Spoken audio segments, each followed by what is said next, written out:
early in my career as a professor of law, as a young professor, an insignificant and untutored mere doctor of law of a few years, in my first job at the University of Newcastle upon Tyne, which is more famous for the import and export of coal than for its law school, but nonetheless a fine, in England we say a red brick establishment, and therefore always seeking some of these maîtres hommes that one has so readily in Torino, with the lion on the chair and the throne and the ermine and the gown and the sword and so on. We had our opportunity one day, which was to say that a member of the House of Lords, the most distinguished and august body of judges in the whole of the United Kingdom, arrived to give a lecture at our law school, and the dean of the law school and the head of the law school department both made a very important point of telling me as a young and untenured member of faculty that I should come to this talk and I should listen to this greatness and augustness that was arriving at the law school and would be presencing himself in the auditorium. So I arrived on time, the very moment that the lecture was to begin, and there was no law lord there. Divinity had not appeared. There was silence and just students, but many students. 5 minutes, 10 minutes, no law lord. Though a colleague had told me he had been in the faculty lounge talking with people 10 minutes before the hour. Quarter of an hour, total silence in an auditorium of 200 law students. You could hear a pin drop, but no law lord. Then after 20 minutes, Lord Gough of Cheveley arrived, and at that point, whatever he said was much less relevant than the fact that he had appeared and satisfied the desire that had grown and augmented and increased for 20 minutes when we all in silence wanted him to appear. So part of my thesis, a mere rhetorical figure, is that what isn't there, what doesn't appear, has a huge impact on what you subsequently see. It was a tremendous rhetorical trick because his talk was very uninteresting. He said, I'm a judge, I make decisions because the law says that I have to make the decisions, and that's it. Except occasionally, I make decisions in cases that are novel, and then I make up the law. But he never bothered to reconcile these two different points. So I'm simply saying that it was far more exciting when he wasn't there than when he actually spoke. And that trajectory and that logic of manifestation is the political, or indeed the juridical theology of the image, which I want to pursue today in a very particular form. So there needs to be a setup for the paper. It's very specific, but that's because it was written, thought, invented for a particular occasion. And that occasion was an attempt to address the blindfold on Justitia. This iconography, thousands of years old, but very important in the Renaissance. Justitia, the emblem of justice, the woman who is the muse of all law, is blindfolded. And there is a book by a couple of American scholars which addresses over 600 pages in dual columns the history of the blindfold on Justitia, without coming to any very interesting conclusion, because their conclusion is inscribed in their beginning, and their conclusion is that this is a Theban myth, and the blindfold is there to signal that Justitia should not see what is before her. Justitia should not see the parties, because that leads to corruption. And we know the Theban mythology through Plutarch Plutarch and others, whereby the blindfold serves, according to the tradition, to exclude particularity and personality, as well as bribes and other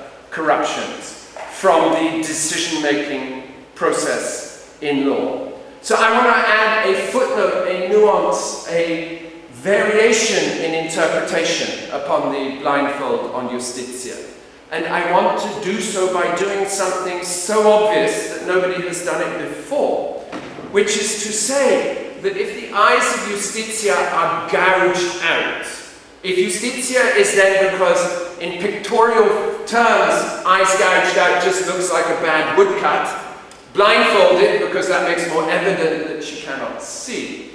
That blindfold can only be understood if you understand what's not there. And what is not there is not what is before Justitia, a divinity that could see through any cloth, any mask, any peplographic screen.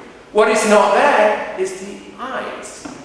So if you want to understand the blindfold, you need to understand the eye that is hidden, masked, or removed from view.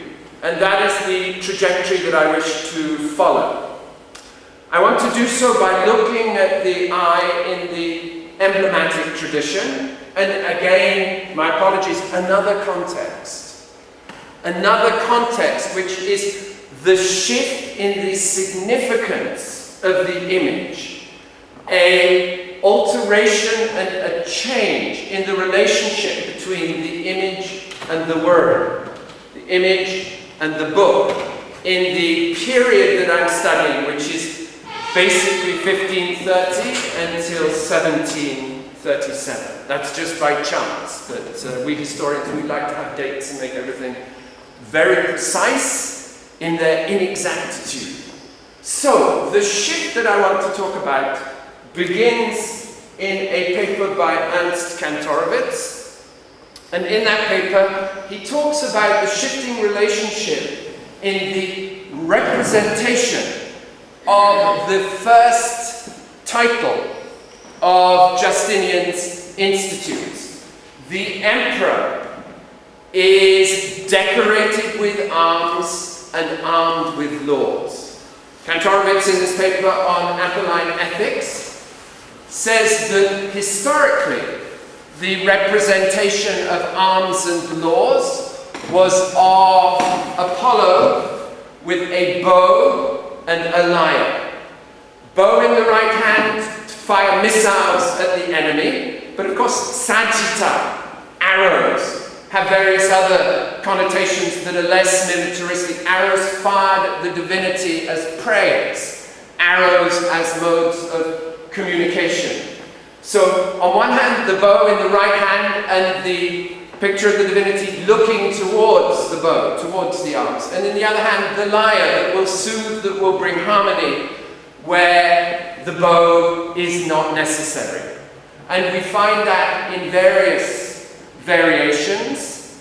We find it in Roland Hagen, the first image that I wanted to offer you. It's known in variant and numerous forms. We see it in much of the tradition, and I can't make it any bigger, but anyway, there it is. Roland Hagen, 1611, Arms and Laws, and we saw this yesterday, those of you who are polite enough to come along.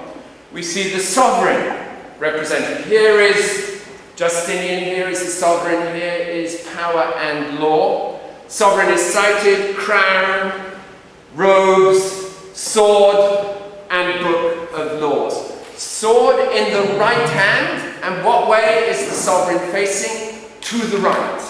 And in the background, you can see the army, the military encampment, preparation for war, all of the insignia and the armamentarium of battle.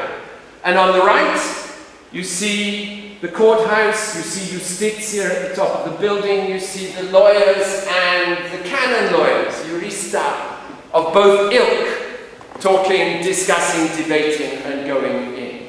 So they have a classic representation repeated in numerous legal emblems of the period, legibus et armis, both kill.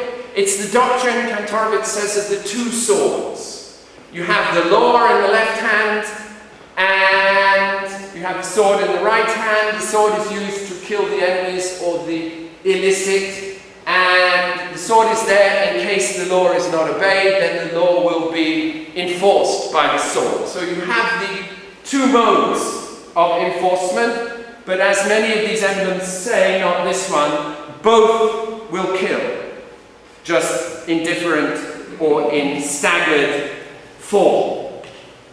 You have elsewhere, I show you this just because I like it, but here you have the lyre and the sword, but note that the sword is in the left hand of Scientia Legalis, and Musica, the lyre, is in the bottom right-hand corner position of authority. So in Chasseneurs, who is talking about the system of honor and the Catalogus Gloriae Mundi, honor omnes tangit, you already see a slight shift away from war towards law, towards the book, towards the representation of something more humanistic. In the Pegmer of Cousteau, we have justitiae, and you can see war on the right breast and loving justice on the left breast. The screen behind, indicative of the transition from temporal to spiritual. But again, you can see there that it is on the left side that we have the books of the law. So then there is a shift, and this is a shift that I want to expand upon a little bit, that Kantorowicz notices and that I think can be taken much further than he takes. The face of the emperor moves to the left. One sees a transition from the primacy of the sword to the primacy of the letters, studium and humanism. Chasseneurs has already, roughly the same time, actually 10 years earlier, has made the same representation, and here ex utroque Caesar. Caesar does both, but which does Caesar do first? Which should have priority?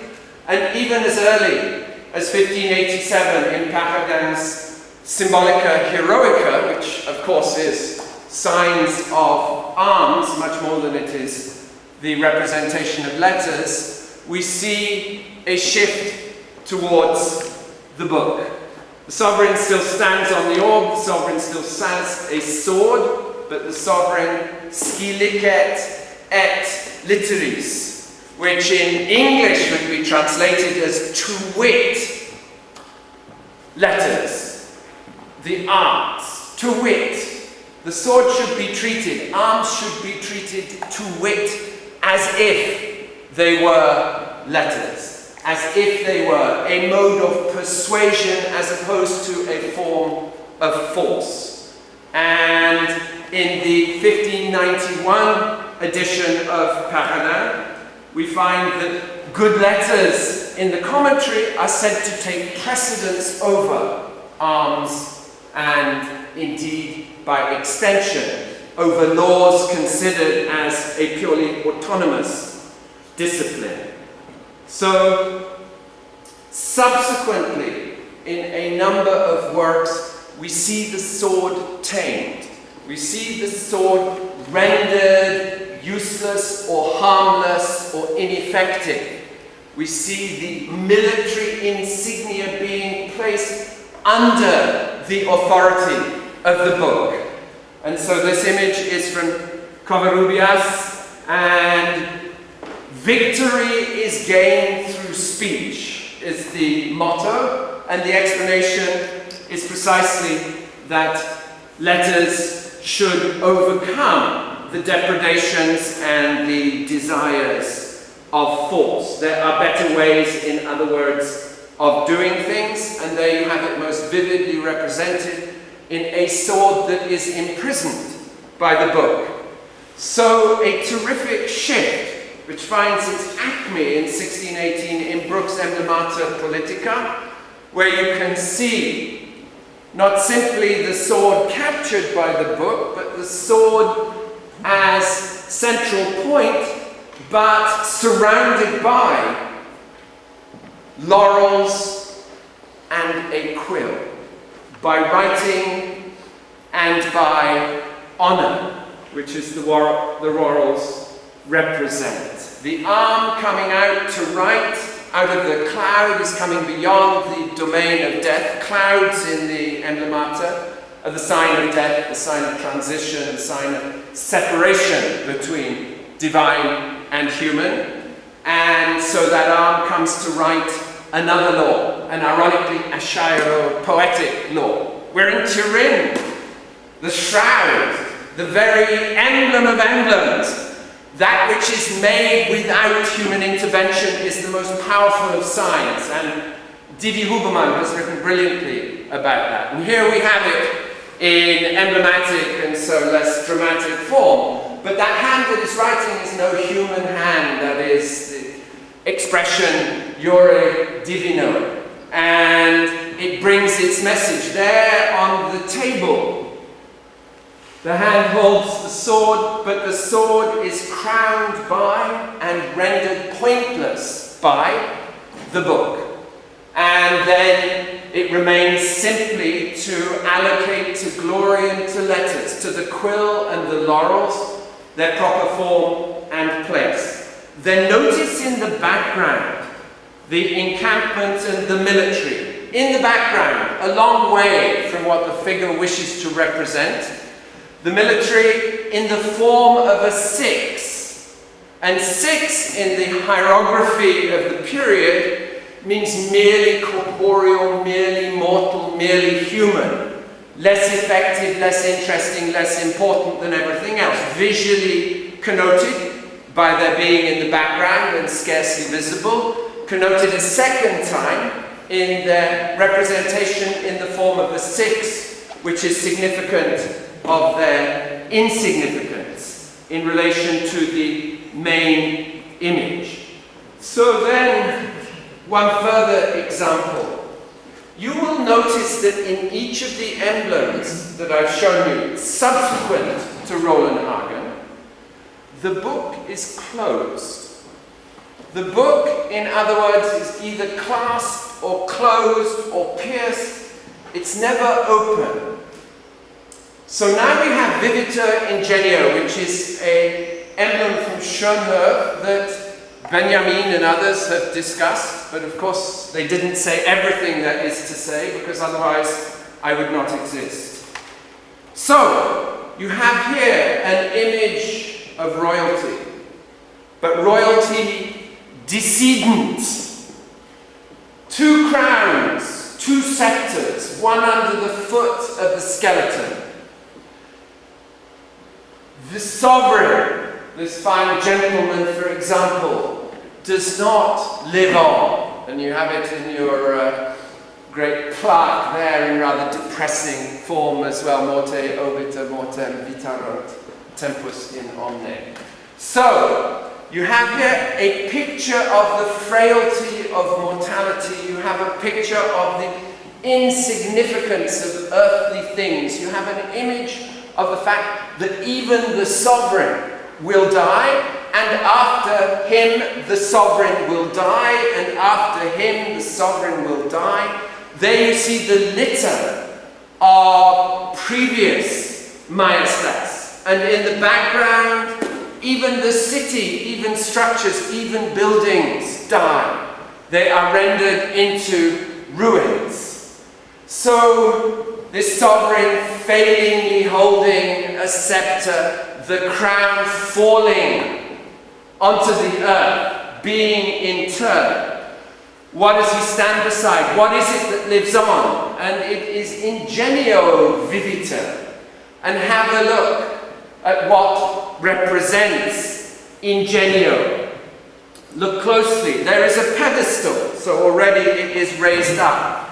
There is a pedestal. There is something more than the merely human here, which is signified by the annulum, the snake that bites its tail, which was Barthélemy Arnault's personal impressa, but it was also the insignum in the emblematic tradition of eternity. This is eternal, as signified by the unbroken ring. And then across the top of the book, laurels are laid to signify a tradition of writing and imagery, acclaiming, lauding, and glorifying that greater power that is unseen and invisible. And then note finally that the book is clasped, the book is closed. The book that indicates an immortal wit, that indicates an eternal intelligence, is shut. So the book itself is an image.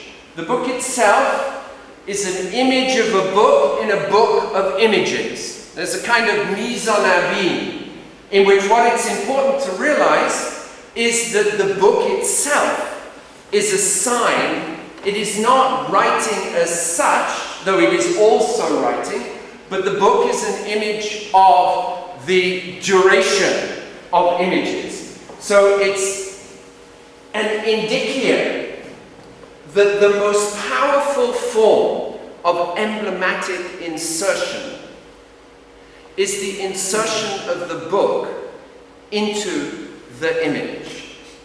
In other words, the emblem is the insertion of the book into the scopophilic and imagistic domain of images. It's the insertion of the book into the gallery and the apprehension of the visual, which is eternal, which is, as I said yesterday, anachronic.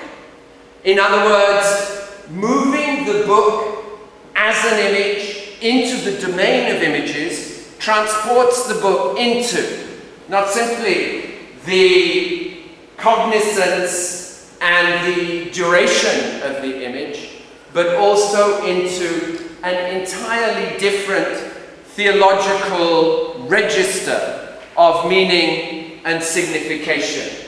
So everything in the image comes towards this closed book, because this closed book is an image of images, and it's an image of images in a book of images. The irony can be played much longer, but I have neither the energy nor the intelligence to do it just now.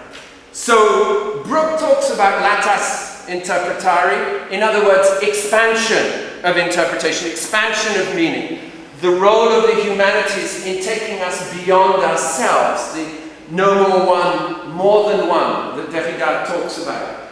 The trajectory here is towards the skeleton, which is the most basic structural form of the human, and then the book. And the book still has its clothes. The book still has its solidity and its durability, its existence, if you wish to put it such as that. Okay, one further sign, and now we shift towards Justitia and the blindfold. The argument I've made so far is one that simply builds upon Kantorowicz, and of course does it in a much more modern way, with much wider references. But the first argument is simply this shift towards the image, a humanism that becomes slowly, by the time that Schoenherr, of course, as a theologian, is presenting his emblems. By the time that he is presenting his emblems, we find that what matters is the transport of the book into the realm of images. The book as itself an emblem, which is to say as an insertion, as a visual insertion, subject to which all else is less significant. Now we move to an emblem. I didn't realize I'd be giving these papers at the same time, but an emblem from Wither. This is also actually from Roland Hagen, because the English take everything from the Continentals, and this too came from the Sibyllians, came from the Latin, came from the Continentals. But I like this version, and I like Wither because he was an execrable poet, and he got imprisoned by King Charles I for treason, and he wrote a satirical poem to the king in plea for his release, and the king ignored the poem. So, I'm very fond of failures. Failures are far more numerous, far more possible than successes. But anyway, that's a digression, and in company as august as this, I must keep my humour in tow. So, here we have the sovereign, and we have a book, and you can see again that the book isn't open in the sense of being writing. The book is held out under the stars, astronomia, that pours straight into the book. So the book is something else. In other words, the book is nature, the book is divinity, the book is image. Long before the book is any species of writing, you could not read that book, but that book is filling up on the astral and the invented. Note also, of course, that the book is in the right hand. The book has taken precedence over the sword. The sword is no longer there. We have simply the scepter and the book. Here we have authority represented as humanism, as the recently formed society of law, aesthetics and literature, or whatever precisely the name is, which I missed. But we find it thus in Literarum Studium, in Boudet's Altere Conjux, which was literature herself. So, it is a common image, and again, it is of the sovereign. But what is truly interesting in terms of what I'm trying to argue is that there is an eye in the center of the sovereign's chest. So if we're talking about a trajectory towards the image, what more powerful representation, what more direct signification of the emergence of vision as being the most important trope.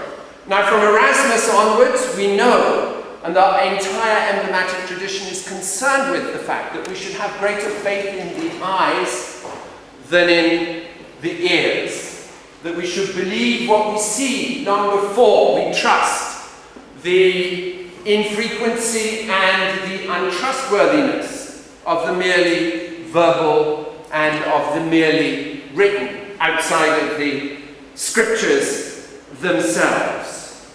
So we now have an eye that goes into the human. If we compare it, where has this eye come from? Well, here we see a classic representation of the eye in the hierography of Horopolo and Valeriano, and this is what the emblematists are talking about. The eye is omnivoyant, the eye is panoptic, and above all, the eye floats above. We can see it again in a very legal version, or maybe not. Yes, we can. I'm jumping a little bit out of order. But this is the capture of Guy Fawkes, the Catholic, because you Catholics can sometimes behave badly. The Catholic who endeavoured to blow up the Houses of Parliament. The divine eye in the clouds is looking down, a ray of light, upon which often is inscribed video et ridio. I see and I laugh, because God sees all, and the thought that the human could evade that divine omnivoyance is humorous to the divinity, if not to man. But here we have Guy Fawkes sneaking away. The only way that he can be seen is in shadow, in relief against the wall of the Parliament building. And you can see that he is, as the English say, caput lupinum. He's an outlaw. He is a devil. He is in the form of Beelzebub, because that is the precise indication that his shadow takes. In the dark, we are all blind, and it is that greater eye alone that sees all. So we have there the criminal captured in flagrante delicto, and also in flagrante depicto. Seen, because there is an eye that sees all. And we find that initially in the hierography of Apollo. We find it in this Egyptian symbol from Anneau's Pictopoiesis. Anneau, of course, very famous Toulousian lawyer. And We find it again in the instance from the Guy Fawkes narrative. So then if we go back to the eye in the chest of the sovereign in Wither, we're seeing a transition or a expansion of the visual from the eternal and omnivoyant into the human, so that the eye now justifies and legitimates sovereign rule. The eye now incorporates a divine and interior vision into the legal, and the eye also suggestively looks out and is capable of seeing all. Here the sovereign is the nursing father of the polity. Here the sovereign is precisely specula pastoralis, the eye that sees the moral world, the regimen animarum of Augustine and others. And here in the common law books, the sovereign and the lawyers become speculatores. They become seers, watchers, lookouts. And they look at things both visible and things that cannot be seen. Because the moment that the divine eye is in the chest of the sovereign, we are manifesting a realm of images in which the two laws are combined. And of course in England the two laws were combined very early on by Henry VIII. We are witness to an eye of faith that is a visible eye of faith. And what does faith see? Faith sees things that have no being and are not. Faith is persuasion in what is not and cannot be seen. Faith is the evidence of things unseen. Faith is the transport of dogma, which Legendre very nicely correlates to the unconscious and to dream. To that thinking in images, which Freud taught us, is the mode of the via regia of the unconscious. So we have an expansion of jurisdiction, and we have expansion of jurisdiction in this very striking form of the massive increase of the visible.